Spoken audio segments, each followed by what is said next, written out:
అర్జున విషాద యోగంలో 28వ శ్లోకం చెప్తాను, దానికి అర్థం చెప్తాను ఇప్పుడు. భగవద్గీత.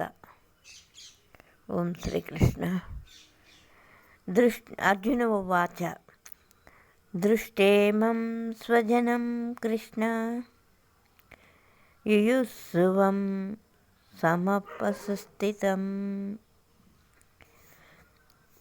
పీదంతి మమ గాత్రాణి ముఖం చ పరిశుష్యతి వేషదుచ్చ శరీరే మే రోహం హర్షచ్చ జాయతే. అంటే అర్జునుడు పలికాడు ఏమని? అర్జున వాచ. ఇది అర్జునుడు పలికాడు ఏమని?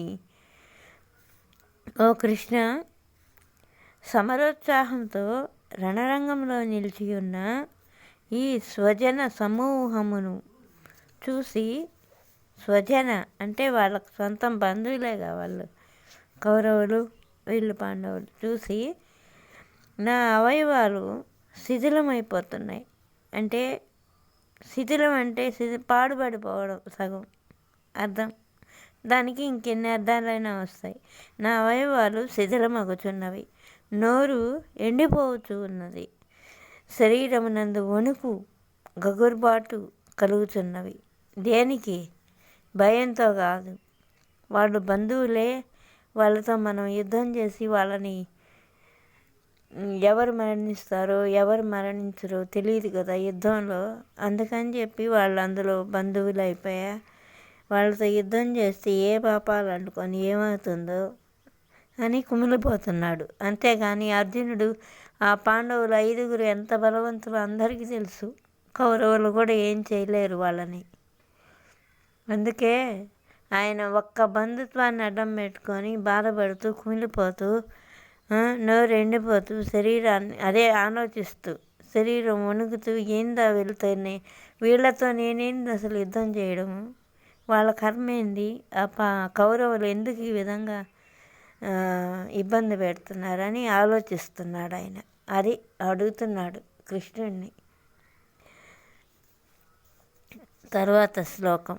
గాంధీవం స్రంసతే హస్తాత్ తత్రైవ పరిదహ్యతే నచ శక్నోమ్యవస్థాతుం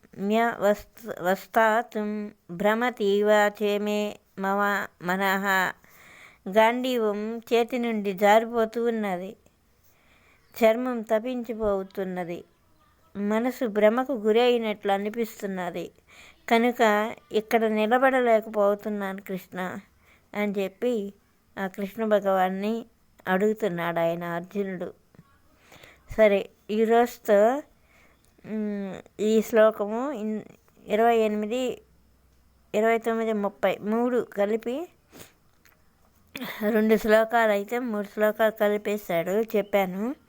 రేపు ఇంకొకటి చెప్తా, ఇంకో శ్లోకం చెప్తా. సరేనా? నేను పూర్తయ్యే వరకు చెప్తా 18 అధ్యాయాలు. విని తరించండి. జై కృష్ణ. శ్రీకృష్ణ పరమాత్మనే నమః. శ్రీకృష్ణ శరణం మమ.